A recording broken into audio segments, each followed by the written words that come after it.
Welcome to another episode of Jasmine's First Impression Sports Talk. This evening we have a good show for you guys. We're going to get started. Let's go. Welcome to Jasmine Pollock's First Impression Sports Talk, the fastest growing sports talk show in the country. And now, here's your host, Jasmine Pollock.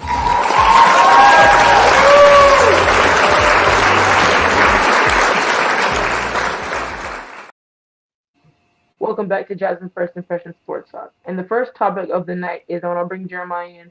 We're going to talk a little bit NBA, even though it's been a kind of a slow week in the NFL. We've always been talking about NFL the past couple of weeks. But let's talk about the NBA. We're starting to get into the play-in tournament and into the playoffs, Jeremiah. So I want to start by saying, what team do you think is the biggest threat to win the NBA Finals this year? Oh man, Jasmine. You already see right now. If I think that any team's going to win, is probably going to be an Eastern Conference team. The reason I say that is because look at the Western Conference right now.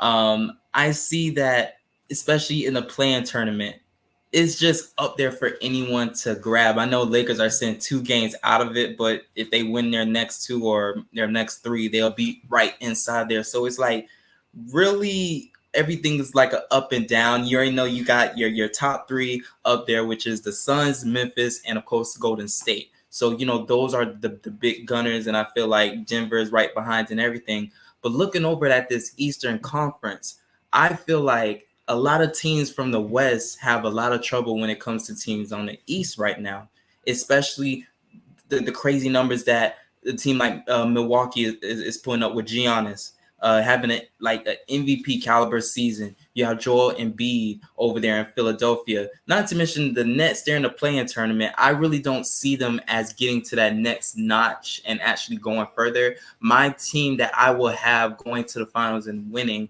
is, I'm really trying to be biased, but the Miami Heat. If you look at this team, they got incredible depth from their start and all the way down to their whole bench. I feel like they don't really rely too much on their stars. It could be any person's given day. And that's what they kind of trusted. Going down the list, you have Jimmy Butler, you have Kyle Lowry, Bam, and not to mention other assets that is that makes this team what it is, the Heat culture. You got Eric Spoelstra going around their plans, playing a zone. And I feel like they've been giving a lot of teams headache when it comes to their defense and also their offensive intensity from home and away games, and doing it even while having injuries and also COVID protocol plays. And I feel like they have the chance to kind of take it to a different level. But for the Suns, I'm not going to say that they can't get far, but I'm just not all the way sold on that team like that, because, you can have a great long season and everything. You can be on top for the longest time. But when it gets to those playoffs, I just feel like, you're going to have a lot of hungry teams. And I feel the same way for the Heat, but I have just a little bit more trust in the Heat, especially with them being such of underdogs. Yeah, I'm going to disagree with you on your take. I have the Phoenix Suns winning the finals. Why do I say that? Is when I look at this Phoenix Suns team, they've been there. They have someone in Chris Paul who's been in this league for a very long time, who's dominated this league for a very long time, one of the greatest point guards in history, as a vocal point in that locker room, as a leader in that locker room, not to mention young talent like Devin Booker, and also a head coach in Monty Williams who knows how to put the pieces in place to win uh, ball games. When I look at, and there's another team I'm also looking at, but they're young, but I would not be surprised if they were to go on a whole run, is the Memphis Grizzlies also. I don't think they're beating the Phoenix Suns. If they were to me, I don't think that will happen. But I think that the Memphis Grizzlies, whoever has to play the Grizzlies, is going to have a tough time because that's a young, gritty team. They're well coached. They can play a great defense and they can score the rock. And right now, without John Morant in the lineup, they're 20-3. So it's a big deal that their star player isn't even playing and they're still winning. That's a big deal. And then you add him back, it's going to be a serious issue for a lot of teams playing this Memphis Grizzlies teams. But I do have the Phoenix Suns winning it all. They were there last year. They didn't like how they got beat by Milwaukee and how Giannis dominated them. And I think when you get back and just saying, hey, we're going to do this again, we're going to run this back because, of course, you always have the Golden State. You still have a lot of teams, the Mavericks. There's a lot of teams still hanging around there. But to me, I think the Phoenix Suns are the team to beat, and I think they will go on and they have the biggest threat of winning the finals. So, Jeremiah, being that said, what other teams in the West, besides the teams I mentioned, Phoenix Suns and Memphis, who I think are the top, obviously they're the top two teams right now. Phoenix is the one and Memphis is the two. What other teams do you feel like could really sneak in and cause issues as well? Boom. That is a great question because to me, I'm wrestling with two teams on this subject. First, I would say for my two, I would have said second is going to be my Dallas Mavericks. You seen at the beginning of the season, they was kind of off to a shaky start, but it seems like Luka brought himself back into shape. He's actually, building up his team, and plus with Tim Hardaway Jr. Also, having Porzingis out of the lineup, I feel like it helped them a lot. And I feel like right now they're on a great spurt right now. They just beat Milwaukee like 2 days ago, especially with a big margin. You see Luka taking those things to advantage, and they're heating up, I believe, at a great time, close to the playoffs part. And the other team I have right now, of course, is Golden State. I know Steph is out. They was really on a long streak, but I know after when it came to the All-Star, it was kind of a little shaky, but they also have Poole there. You have Clay back. And not to mention Draymond back. And I'm not ever going to turn my back on the Warriors because of what they can do in a short amount of time. Just like when it came, they was down like 30-some points to Utah. Clay scored about like 30 something in that third and fourth quarter combined. And he brought that team back just by himself without Curry. And just imagine there with Curry and him coming back and getting on the street, you can see how far this team's going to go because, they're going to always be in the discussion, always going to be in the talks. I will definitely agree with this segment with you on this. I was going to say the Dallas Mavericks and the Golden State Warriors. When we look at the Golden State Warriors, this team was is a championship team. I mean, they've won championships that whole run when they were battling with Cleveland and LeBron for those couple of years. And then you add Durant into the mix, and they went on a whole run themselves. When you still have Clay, you still have Curry, and you still have Draymond. That was the nucleus of this team. That was the bread and butter of this team. So when you have them still, there's no doubt in my mind if they're healthy, they're going to be in the mix always because they're champions. They've been there. They've done that. They've seen everything. And not to mention, we can never question Steph Curry's greatness at shooting, and you can never question the greatness of Klay Thompson's shooting. It's just unbearable to watch these teams still not be able to defend that well. Mm-hmm. But when we look at Mavericks, like you said, I think it's a blessing that Porzingis. You never want to see a player get injured, but Porzingis not playing is opening up a lot for the Dallas Mavericks. And when you see Luka is a dog, that kid is playing. That kid has been playing lights out. Like I mean, ever since he came in, this guy has never been afraid of playing against some of the other great talented players in this league. He has never been afraid, and that's why I like him a lot. And he's really putting this team on his shoulders. The kid is phenomenal. So I do like the Dallas Mavericks, but it's just the question is, can they get over? We've seen the past couple of years they get there. We think they can get there, and then they come up short. And I want to see, can the Dallas Mavericks take that extra step into getting to the Western Conference and getting deeper into the playoffs and competing for a championship, which I think they're fully capable of doing. But it's just getting over that hump and competing with these teams and not going home in the first or second round like we've seen in the past couple of years. But Jeremiah, for the Heat, you're a Heat fan. The Miami Heat, I believe, is sitting at the number one spot right now in the Eastern Conference.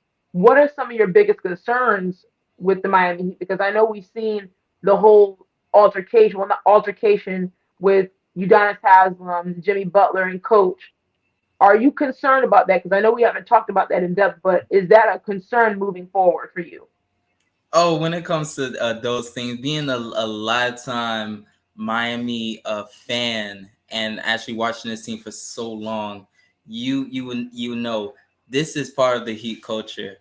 It's going to be hard times because as a Heat culture, they're standing as a family.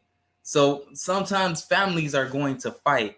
and it could be in a way that many people are watching and going a lot of different ways. You seen it in 2006 when Wade was arguing with Gary Payton, and also with Spoelstra on the side with Pat Riley on the sideline, and you have them going bumping heads. And then you see it again when LeBron and you have Chalmers, and all of those things have a common theme. Those years that they won chips, because during those times it's great to get those frustration things out, put all of those things in the air, even if people are watching or not, because it shows the imperfectness. It shows I'm holding a lot of people accountable, and we're going to get this right, even if it kills us. And I just feel like the only weakness I would say for Miami right now that they do need to improve on from these last games that I've seen is just being too lax with the lead. I feel like it's so easy for a lot of teams to get that spot and get that lead, but it's the hardest thing to always keep a lead. That's the always thing that I always found out, especially watching each and every sport, whether it's basketball or football. It's the easiest part to get the lead, but it's the hardest part to keep it, because you can get so lax. You can be thinking that the game is going over and you're going to be done with, but then at the same time, a team can come back, and then now you're just wondering, let's get back to how we was at the beginning to get to that spot. But then you forget those things because you were so lax at the time. And I feel like the Miami Heat, they just need to buckle down and do that. You have a lot of people coming back. You have Victor Oladipo coming back, of course. He just had a great game in Toronto. You have Tyler Hero is possibly going to be a sixth man of the year. And I just want this whole team to just stay attached and just play together. Yeah, when it comes to Miami Heat, I have two concerns. The first one is Duncan Robinson. We know he's a very good shooter, but there's games where he goes cold, like most shooters do. You know, you have one of those couple of hot games or a hot streak, and then you just go ice cold for another set of games. When it comes to Duncan Robinson, he has a liability on defense, and I feel that that's going to not bode well for the Miami Heat. And I think when you are playing a team, when you're a defensive-minded team, Duncan Robinson should not be in the lineup. Of course, for scoring, absolutely. But he is one of the biggest issues and concerns that I have, because his liability on defense and if he can consistently score the ball at a high level. Two, Jimmy Butler is one of the talented players in this league. But can Jimmy Butler be the leader and be the commander of this Miami Heat team and say, you know what, I'm putting this team on my back? And we've always talked about LeBron, Durant, Kawhi, all those top guys that we see in the league. Of course, Steph Curry, a lot of those guys. That one person that's always been under the radar or just, in and out of the mix is Jimmy Butler. And we've always wondered, we've seen his greatness in great moments, but can he be that number one guy and say, you know what, I'm going to be in the same conversation as a LeBron, as a Durant, as a Giannis, as a Steph Curry, and as a Kawhi? When will we see him take that next level and say, you know what, I'm putting this team on my back and I'm going to compete? We've always kind of said, oh, yeah, Jimmy Butler's great, but it was never LeBron James or Kevin Durant level. We've never seen that from him. So that's just my biggest question. Of course, he's great. He's a great player, but it's just a question of, can he get his team to the next level? And can he put this team on his back and unify them and say, you know what, this is me, that I'm playing in this conference, this Eastern Conference. I'm going to dominate this Eastern Conference and go through all the top guys. That's just my biggest question for him. But that wraps up this segment. We're going to go to a break with Kelly Johnson with traffic and weather, and a short little preview of an upcoming movie by Dion Hunter and the Smoke Shack advertisement. We'll be right back. Kelly Johnson with your Hits 88 traffic and weather on the 5s. The outer loop is backed up from Parkville into Pikesville. It clears past Reisterstown Road, but expect delays up to 40 minutes. The inner loop is heavy from 95 through Wilkins and looks like an accident on 70 East heading towards Columbia. Take 40 heading into the city. And in weather, current temperature is 44 degrees. Expect lows in the 30s tonight. Slight chance of snow overnight, but nothing to worry about.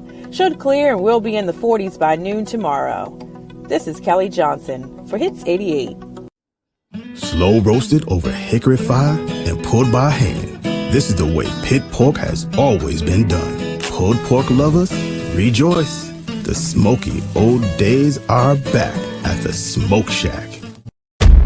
From the creative team that brought you the Browning Project and Dead by Morning comes a new thriller that will change the way you look at white-collar crime forever. Falling from the Sky.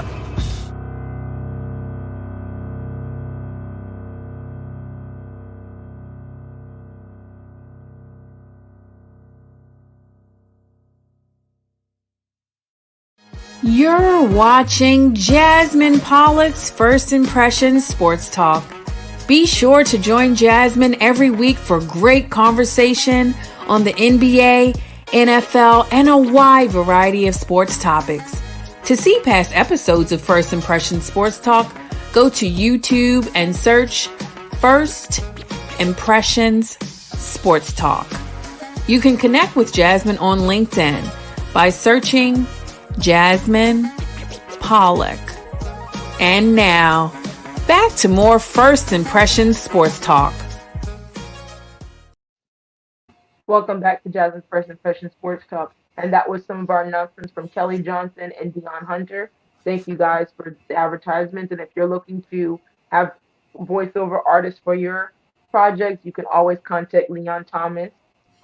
Leon Thomas is one of my producers here, and I'm thankful for him. So if you need any of that, you contact him. You can definitely contact him on LinkedIn, Leon Thomas on LinkedIn. But the second topic of discussion is we're going to go now to the NFL, which is going to be talking about AB. Antonio Brown is in the media again, and not for good reasons, Jeremiah. He talked about, him wanting a big contract and why he hasn't received a big contract as guys like Tyreek Hill and Devontae Adams and a lot of these receivers that are getting a lot of big contracts. Jeremiah, the biggest question, will Antonio Brown, with him constantly being in the media for not good reasons, get another chance in the NFL? To me, it's going to be hard for him to get back into the NFL. I do believe he is going to get signed by somebody else, but I don't believe it's going to be for no max deal. I don't even think it's going to be for huge money. I think when Antonio gets signed by either team, he is going to get signed by maybe a veteran minimum, because a lot of different teams, they don't want to take a huge risk and having you string along just in case of anything else happens, or in case of you act out again, or get in a confrontation with a different player, a coach, or maybe an owner, just like in previous years. Now, when it came to him playing with the Bucks and how he left his team, no matter what was going on, when it came to him with his injured foot or anything else that's like that, it was just the bad thing to do in just the wrong time, especially throwing his things how he did it. Now, if he would have sat out and just be like, look, I don't want to go in anymore because, it's a different thing that's going on, that's different. But how he went about it, threw his stuff and then left the thing like half naked, you can't do that, because who are you representing at the end of the day? Your team, yourself, and plus your family. And that's not a good look on either of those parts. And I feel like for a new team, they see those things. That's why many of these teams, they see AB's talent. They know how talented he is, even on a bad foot. This guy was still burning Jets players when they was going 100% and AB was in a 75%. They know what type of talent he is, what kind of gifts that he has, but they don't want to be a part of a bunch of dysfunctions that he would bring with him. So that's why I think that many teams, if they're going to go out and get him, is going to be for a great minimum, for a great minimum contract, or they're going to have him on either maybe a couple of days to see how it goes. Regardless of how talented he is, regardless of what he stands for and what we've seen for the past few years in his talent, I am going to say I do not believe he will get another shot in the NFL. I believe him being in Tampa was the last hurrah for him. I believe that was his last chance to say this could make or break me. You're with Tom Brady, the greatest quarterback to ever do this, the one of the greatest players to ever do this. You're playing alongside him, and you acted a fool. Simply, That's me being nice about it. And during that game, while your offense is on the field playing, you're in the game, you make a scene. Then after the fact, you start going on a whole rant, going to different interviews and bashing Tom Brady, and then not bashing him, and then bashing Bruce Arians, and just bashing the team altogether. And the team has done nothing but good for you. They signed you, they brung you in, you won a championship out of it. And for you to repay them that way, it still mind boggles me that he's one of the greatest receivers to do this, and yet he doesn't take accountability for his actions. He doesn't realize, or he's in full blown denial of the things that he does, and he feels like, oh, I should deserve a contract. No, you don't. These guys like Tyreek Hill and Devontae Adams go in there and do their job, and they do what they're supposed to do. All you have to do is play football and just, I'm gonna just stay out of limelight. I'm just gonna stay under the radar and just play football and be Antonio Brown on the field. He wasn't even that. He couldn't even do that. So I feel like there's a lot of teams that will not even take a minimum chance on him, I believe. If I'm an owner, if I'm an NFL exec, if I'm any of those guys in the front office, I'm not signing AB. I refuse to. I will not do it. I genuinely think that was the last straw, because we've seen so many times he's gotten so many chances and he's failed so many times. And this is not talking about his talent, because his talent is through the roof. And I still think he can play football. But I think what's happening is what they saw with Tom Brady, and Tom Brady tried to reel him in, and even Tom Brady couldn't. There's no other team that's going to be able to bring him in and say, you know what, AB, we want you on our team, without the risk of him doing something and putting himself before the team. Jeremiah, do you think for Antonio Brown, being that what I said, you believe he's going to be able to get another position in the NFL, but what other avenue can he take to still stay relevant? Because he has a huge social media following. We hear about the rap career, him hanging out with Kanye. What do you think? Well, for himself, he likes being in the media, showing a lot of his face. I see him at so many of the courtside games. I see him trying to get into rapping now, a song with Keisha Cole. And I see him out and about, just like you just said, with Kanye, showing up to different places. I feel like as a Black man, use your tools to your advantages. If you know that you have a good, public eye and everybody is watching you, not always for the right reasons, but you can turn it into right reasons if you put it in a better way for yourself. Going maybe into modeling yourself, maybe into clothing.